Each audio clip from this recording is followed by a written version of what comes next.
Hello बच्चों। हम लोग जो है हम लोग पढ़ रहे थे रिप्रोडक्शन इन ऑर्गेनिज्म। हम लोग कौन सा टॉपिक पढ़ रहे थे? रिप्रोडक्शन इन ऑर्गेनिज्म, जिसमें हम लोगों ने प्लांट के रिप्रोडक्शन को बहुत अच्छे से हम लोगों ने पढ़ लिया था।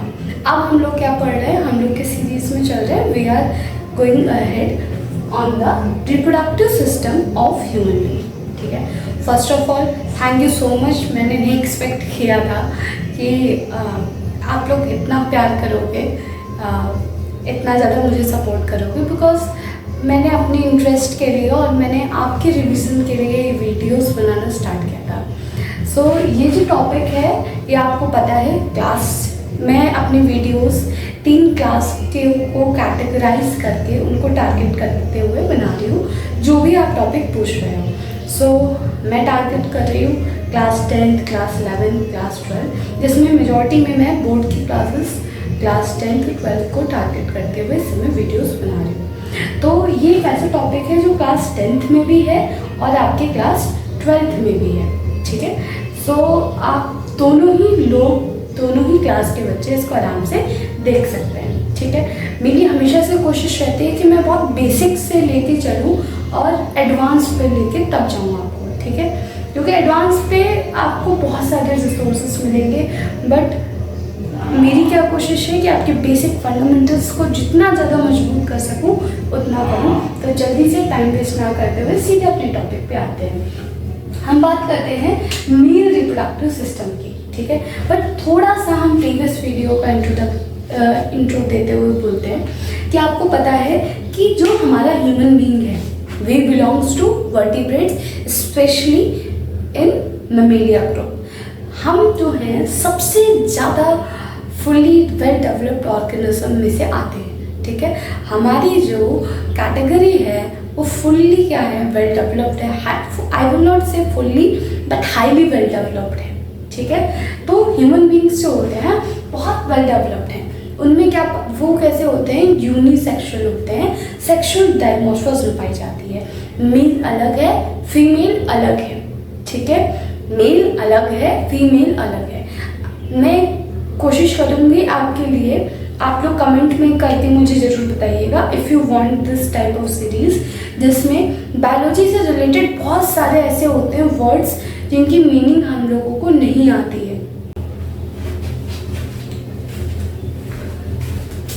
बच्चों आते हैं मेल रिप्रोडक्टिव सिस्टम पे। तो जो हमारा मेल रिप्रोडक्टिव सिस्टम होता है वो हमारे 2 मेन कैटेगरीज में हमने एक चार्ट बना के आपको समझाने की कोशिश की है पूरी।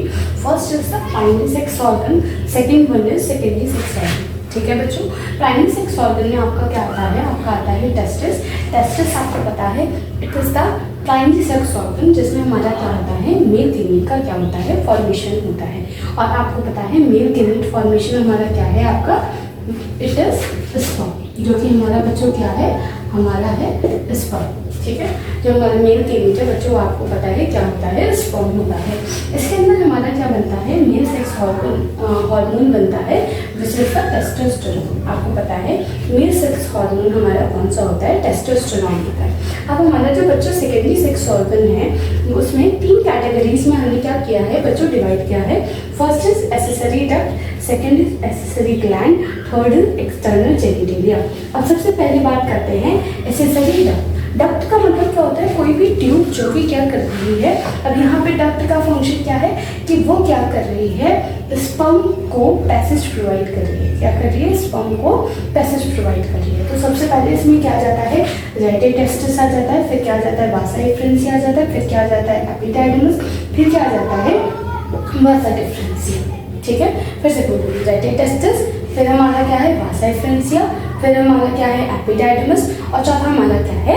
वासा डिफरेंसिया। क्या आ जाते हैं हम? एक्सेसरी ग्लैंड पे, जिसमें आ जाता है आपका सेमिनल वेसिकल, फिर क्या आ जाता है? हमारा प्रोस्टेट ग्लैंड, और तीसरी ग्लैंड कौन सी होती है? Bulbourethral gland which is also known as Cowper's gland. तो 3 तरीके की बच्चों हमारी क्या पाई जाती है? एक्सेसरी ग्लैंड पाई जाती है। एंड आपका थर्ड कैटेगरी जो उसमें बनाई है that is the external genitalia. आपको पता है एक्सटर्नल जेनिटेलिया में 2 चीज़ें आती हैं, एक हमारा क्या आता है? पेनिस आ जाता है, और एक क्या जाता है बच्चों? हमारा आता है स्क्रोटम। पेनिस हमारा क्या है? कॉपुलेटरी ऑर्गन है, और scrotum it is a sac like structure जिसके अंदर हमारा क्या पाया जाता है, टेस्टिस पाया जाता है। जल्दी से स्टार्ट को बना लीजिए ताकि मैं इसके आगे आपको डायग्राम के थ्रू हम इस पूरे स्ट्रक्चर को एक के बाद एक हम समझ सकते हैं, ठीक है। जैसा मैंने पहले भी बताया है, ये वीडियो जो है क्लास 10 और क्लास 12 दोनों के ही बच्चे देख सकते हैं और वो सारे बच्चे देख सकते हैं जो अपने बेसिक्स को क्या करना चाहते हैं, क्लियर करना चाहते हैं। चलिए जल्दी से इसको नोट कर लीजिए।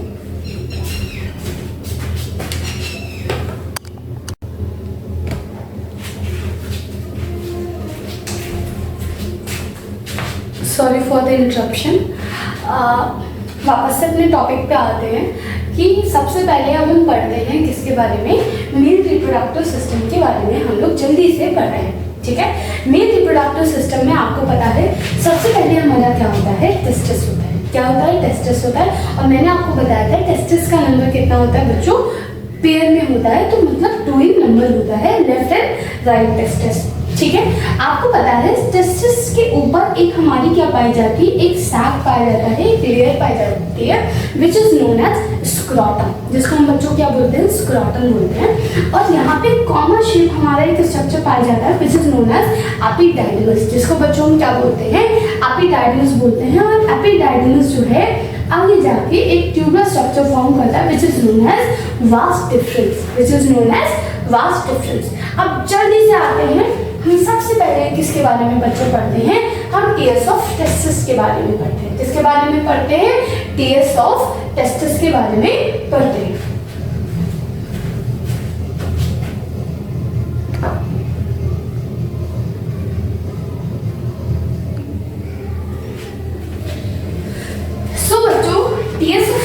में आपको मैं बता दूं कि सबसे बाहर की तरफ हमारा क्या है, स्क्रोटम है। सबसे बाहर की तरफ क्या है, स्क्रोटम है। तो स्क्रोटम में क्या करता है, हमारे एक तो टेस्टिस को क्या करता है बच्चों, कवर करता है। उसके साथ ही साथ में क्या करता है, हमारे टेस्टिस के लिए जो एक्यूरेट टेम्परेचर जिसपे वो बहुत अच्छे से क्या कर सकता है, स्पर्म का प्रोडक्शन कर सकता है, दैट इज 35 डिग्री सेल्सियस। कितना होता है, 35 डिग्री सेल्सियस, ठीक। और जो हमारी बॉडी का टेम्परेचर होता है वो कितना होता है, 37 डिग्री सेल्सियस। ये हमारा एक क्या होता है, टेम्परेचर होता है, ठीक। तो स्क्रोटम सबसे पहला फंक्शन क्या करता है, जो टेस्टिस का टेम्परेचर होता है उसको क्या करता है, थोड़ा सा क्या करता है, डिक्रीज करता है। अबाउट -2 डिग्री सेल्सियस ये क्या कर देता है, टेम्परेचर कर देता है, ठीक। इसके साथ ही साथ में ये क्या करता है, जब ड्यूरिंग विंटर्स, जब हमारी बॉडी का टेम्परेचर क्या हो जाता है, काफ़ी ज़्यादा क्या हो जाता है,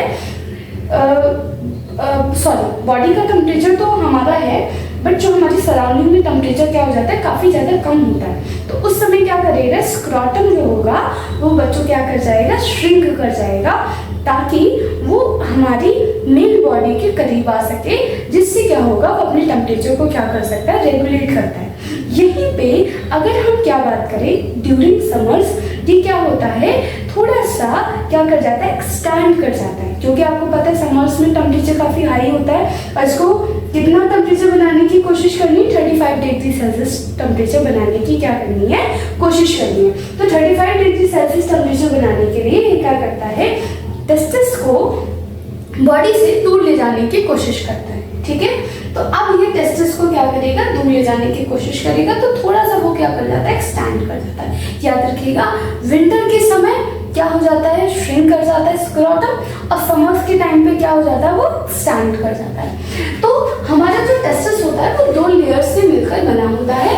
एक होता है आपका सबसे बाहर की तरफ ट्यूनिका वुल्गरिस, और सेकंड आपका क्या होता है, ट्यूनिका अल्बुजिनिया, ठीक। यही सेम आप जो है मेम्ब्रेन का नाम आप ओवरी का भी, जब बच्चों में आपको स्ट्रक्चर पढ़ाऊंगी इन नेक्स्ट वीडियो, तो उसमें आप जानोगे कि ये दोनों स्ट्रक्चर्स होते क्या हैं, ठीक। उसके बाद आते हैं जल्दी से, इसके अंदर आप देख रहे हो ये आपके क्या पाए जा रहे हैं, ये लोब्यूल्स पाए जा रहे हैं। ये क्या पाए जा रहे हैं बच्चों, लोब्यूल्स पाए जा रहे हैं। और बच्चों ये जो लोब्यूल्स होते हैं, these are known as testicular lobules. ये हमारे क्या कहलाते हैं, टेस्टिकुलर लोब्यूल्स कहलाते हैं। और उनका जो नंबर होता है लगभग 250 होता है।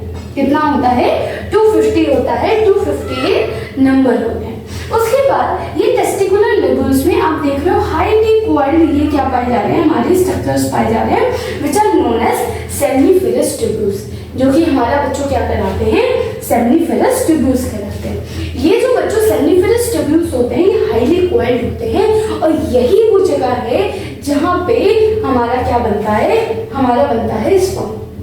ठीक है, अभी मैं इसके आगे आपको सेमनीफेरस ट्यूब्यूल का एक डिटेल स्ट्रक्चर पढ़ाऊंगी जिसमें मैं बताऊंगी। और इसमें अभी के लिए जान लीजिए, हमने आपको स्टार्टिंग में क्या बताया था, टेस्टिस क्या बनाता है बच्चों, मेल सेक्स हार्मोन बनाता है जो कि क्या कहलाता है, टेस्टोस्टेरोन कहलाता है। बट अगर आपसे पूछ लीजिए टेस्टिस में भी कहाँ बनता है, तो याद रखिएगा लिंक्डइन सेल्स पाई जाती हैं किसमें बच्चों, सेमनीफेरस ट्यूब्यूल में, जहाँ पे आपका क्या बनता है, टेस्टोस्टेरोन बनता है। ठीक, अब ये जो टेस्टोस्टेरॉन्स होते हैं ये आगे जाके हाईली डेंस नेटवर्क बनाते हैं, हाईली डेंस क्या बनाते हैं, नेटवर्क बनाते हैं, which is known as rete testis, जिसको हम क्या बोलते हैं, हम बोलते हैं रेटेड टेस्टिस। क्या बोलते हैं, रेटेड टेस्टिस। रेटेड टेस्टिस आगे जाके क्या हो जाते हैं, और ज्यादा कंसर्न हो जाते हैं और क्या बना लेते हैं वास इफ्रेंसा। क्या बना लेते हैं, वास इफ्रेंसा। ठीक, अब वास इफ्रेंसा जो है आगे जाके एक स्ट्रक्चर बना लेता है which is known as epididymis. क्या बना लेता है, एपिडाइडमस। और बच्चों ये एपिडाइडमस क्या होता है, एक कॉमा शेप स्ट्रक्चर होता है। एक क्या होता है, कॉमा शेप स्ट्रक्चर होता है। और एक तरीके से हम कह सकते हैं एपिडाइडमस इज अ प्लेस जहाँ पे हमारा जो स्पर्म होता है वो टेम्परेरी क्या होता है, स्टोर होता है। और उसके साथ ही साथ में जब सेक्सुअल इंटरकोर्स होता है यही से हमारा एपिडाइडमस से ही क्या होता है, हमारा स्पर्म रिलीज होता है। साथ ही साथ में याद रखिएगा अगर सेक्सुअल इंटरकोर्स नहीं हो रहा है तो कभी कभी क्या होता है, यहीं से वापस स्पर्म्स हमारे क्या हो जाते हैं, एब्जॉर्ब हो जाते हैं। ठीक है, अब जो एपिडाइडमस है ये हमारा 3 पार्ट में डिवाइड करता है। सबसे पहले ऊपर जो हमारा हेड रीजन होता है, सबसे पहले बच्चों हमारे ऊपर क्या होता है, हेड रीजन होता है which is also known as caput, जिसको हम बच्चों क्या बोलते हैं, हम बोलते हैं कैम्पुट। दूसरा बच्चों हमारा रीजन क्या होता है, दूसरा रीजन होता है हमारा बॉडी, जिसको हम बच्चों क्या बोलते हैं, हम बोलते हैं कॉर्पस। अब तीसरा पार्ट बच्चों हमारा क्या होता है टेल, जिसको हम बोलते हैं कॉर्डा। ठीक, जिसको हम क्या बोलते हैं, कॉर्डा। तो हमारा बेसिकली एपिडाइडमस 3 तरीके के स्ट्रक्चर से मिलकर बना हुआ है। ऊपर वाला क्या है, हमारा हेड, जिसको हम बोलते हैं कैम्पुट। दूसरा वाला हमारा क्या होता है, body which is known as corpus. Third हमारा होता है tail which is known as cauda. ठीक, अब हमारी यहाँ से क्या निकलेगी, हमारी निकलेगी वास्ट डिफरेंस। क्या निकलेगी बच्चों, वास्ट डिफरेंस। ठीक, अब ये जो हमारी निकल रही है ये क्या निकल रही है, वास्ट डिफरेंस निकल रही है। क्या निकल रही है, वास्ट डिफरेंस। और वास्ट डिफरेंस जो है ये हमारे यूरेटर के पीछे होते हुए आते हैं। कहाँ से होते हुए बच्चों आते हैं, यूरेटर से पीछे होते हुए आते हैं। ठीक है, फिर जब ये यूरेटर से बच्चों पीछे होते हुए आते हैं तो ये हमारा जाके यहाँ पे, अब इसको ब्लैडर है, ब्लैडर के पीछे पीछे इसका क्या होता है, स्ट्रक्चर होता है। साथ ही में यहाँ पे हमने आपको बताया कि ना 3 एसेसरी ग्लैंड्स पाई जाती हैं। फर्स्ट हमारा क्या हो गया, सेमिनल वेसिकल। हमारा पहला क्या हो गया बच्चों, सेमिनल वेसिकल, जो कि हमारी यहाँ पे मिलती है। और जब हमारी सेमिनल वेसिकल किससे मिल जाती है, वास्ट डिफरेंस से मिल जाती है। अब ये जो स्ट्रक्चर हमारा बनता है ये क्या बनता है, इजैकुलेटरी डक्ट। याद रखिएगा जब हमारा सेमिनल वेसिकल किससे मिल जाएगा, हमारा मिल जाएगा वास्ट डिफरेंस से। अब ये क्या कहलाएगा, इजैकुलेटरी डक्ट कहलाएगा। अब ये जो इजैकुलेटरी डक्ट है ये आगे जाके इसको क्या मिल जाएगा, सेकंड नंबर पे हमारी दूसरी प्रोस्टेट ग्लैंड, दूसरी एसेसरी ग्लैंड मिलेगी which is known as prostate gland. ठीक, और थर्ड बच्चों हमारी ग्लैंड होती है वो होती है हमारी कॉर्पस ग्लैंड, जिसको हम क्या बोलते हैं, बल्बो यूरेथ्रल ग्लैंड भी बोलते हैं। क्या बोलते हैं, बल्बो यूरेथ्रल ग्लैंड। ठीक, और ये जो बच्चों है ये हमारा क्या होता है, यूरेथ्रा होता है। क्या होता है, यूरेथ्रा। इसको हम और किस नाम से जानते हैं, हम इसको एक तरीके से क्या बोल सकते हैं बेटा, हम बोल सकते हैं यूनरोजेनाइटल ट्रैक्ट। क्या बोल सकते हैं, यूनरोजेनाइटल ट्रैक्ट। क्या बोल सकते हैं, यूनरोजेनाइटल ट्रैक्ट। क्योंकि आपको पता है मेल्स में जो हमारा क्या होता है, यूरिन डिस्चार्ज का पैसेज होता है और जो स्पर्म का इजैकुलेशन होता है वो दोनों ही सेम पैसेज से होता है। इस वजह से इसको हम क्या बोलते हैं, यूनरोजेनाइटल ट्रैक्ट बोलते हैं। और आपको पता है इसके बाहर जो स्ट्रक्चर होता है which is known as penis, उसको हम क्या बच्चों बोलते हैं, हम बोलते हैं पेनिस। ठीक, अब आपको पता है कि स्पर्म के साथ साथ एक और फ्लूइड डिस्चार्ज होता है विच इज नोन एज सीमेन, जिसको हम क्या बोलते हैं, सीमेन बोलते हैं। तो अब हम सीमेन में आ जाए तो सीमेन में बच्चों क्या होता है, एक तो हमारा क्या निकलता है, स्पर्म निकलता है, एक तो हमारा क्या निकलता है, स्पर्म निकलता है। साथ ही साथ में बच्चों हमारा क्या निकलता है, सेमिनल वेसिकल से हमारा क्या निकलता है, फ्लूइड निकलता है। सेमिनल वेसिकल से हमारा क्या निकलता है, फ्लूइड निकलता है। अब सेमिनल वेसिकल जो फ्लूइड निकालता है वो क्या होता है, एक तो हमारा क्या होता है, म्यूकस होता है, दूसरा क्या होता है, फ्रक्टोज होता है, और दूसरा क्या होता है आपका प्रोस्टैग्लैंडिन। ठीक है, अब फ्रक्टोज की खासियत समझिए क्या होता है। जब भी कोई रेप वगैरह का केस होता है तो फ्रक्टोज की प्रेजेंस एक बहुत इंपॉर्टेंट रोल प्ले करती है कि सेक्सुअल इंटरकोर्स हुआ है कि नहीं हुआ है। ठीक है, क्योंकि फ्रक्टोज सिर्फ और सिर्फ यहाँ बनता है और कहीं भी फ्रक्टोज नहीं बनता है। और फ्रक्टोज क्या करता है, स्पर्म को एनर्जी प्रोवाइड कराता है। ठीक, अब तीसरा हमारी दूसरी ग्लैंड हमारी इसमें कौन सी होती है, प्रोस्टेट ग्लैंड, जो कि सीमेन का जो कलर होता है मिल्की फ्लूइड वो इसकी वजह से होता है। साथ ही साथ में इसमें सिट्रेट और एंटीकोगुलेंट ये रिलीज करता है, किसी भी तरीके का कोगुलेशन को क्या करेगा, ये प्रिवेंट करेगा। साथ ही साथ में जो क्या होता है, सिट्रेट होता है, ये भी क्या करता है, स्पर्म को एनर्जी प्रोवाइड कराता है। दूसरी चीज हमारे यहाँ पे हमारा जो है तीसरा ग्लैंड है बच्चों, जो कि है आपका कॉपर्स ग्लैंड। ये क्या करता है, एक अल्कलाइन सॉल्यूशन को क्या करता है, सिक्रीट करता है, और क्लियर म्यूकस को क्या करता है, सिक्रीट करता है। इसकी वजह से अल्कलाइन सॉल्यूशन की वजह से क्या होगा, क्योंकि ये यूरिन के पैसेज से निकल रहा है, तो अगर कहीं पे भी यूरिन है या फिर वजाइना में जाके वहाँ पे भी क्या होता है, आपको वजाइना में पता है उसका पीएच कैसा होता है, एसिडिक होता है, उसका नेचर कैसा होता है, एसिडिक होता है, तो उसको न्यूट्रलाइज करने में क्या करता है, मदद करता है। आई होप ये सारी चीजें आपको अच्छे से समझ में आई होंगी। अब जल्दी से आते हैं, हम समझते हैं कि स्पर्म का पाथवे क्या होता है। क्या होता है स्पर्म का पाथवे? अब सबसे पहले हम देखते हैं, सबसे पहले हमारा स्पर्म कहाँ बन रहा है, हमारा बन रहा है सेमिनिफरस ट्यूब्यूल में। कहाँ बन रहा है बच्चों, सेमिनिफरस ट्यूब्यूल में। सेमिनिफरस ट्यूब्यूल से कहाँ जा रहा है, रेटिटेस्टिस में। कहाँ जा रहा है, रेटिटेस्टिस में। रेटिटेस्टिस से बेटा कहाँ जाता है, आपका जाता है वास एफ्रेंसिया में। वास एफ्रेंसिया से कहाँ जा रहा है, एपिडाइडमस में। एपिडाइडमस से कहाँ आ रहा है, वास डिफरेंस में। और वास डिफरेंस से कहाँ जा रहा है, एजैकुलेटरी डक्ट में। और एजैकुलेटरी डक्ट से कहाँ जा रहा है, यूरेथ्रा में जा रहा है। And urethra is the exit of the sperm. Urethra हमारा क्या होता है, एग्जिट होता है किसका, स्पर्म का मेल बॉडी से।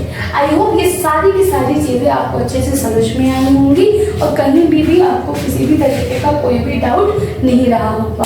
अगर आपको किसी भी तरीके का कोई भी डाउट लगता है तो आप फ्रीली जो है आप हमारे कमेंट में टाइप करके आप मुझसे पूछ सकते हो डायरेक्टली। ठीक है, और आपको जैसे ही पता है कि मैं सारी कमेंट का खुद से रिप्लाई करने की कोशिश करती हूँ, तो अगर आप करोगे तो 101% मैं आपको जो भी आपके डाउट्स होंगे मैं उसको क्लियर करने की कोशिश करूँगी। डायग्राम्स की प्रैक्टिस जरूर करिएगा, क्योंकि चाहे 10th हो चाहे 12th हो, दोनों ही एग्जाम्स में आपके दोनों डायग्राम बहुत इंपॉर्टेंट है।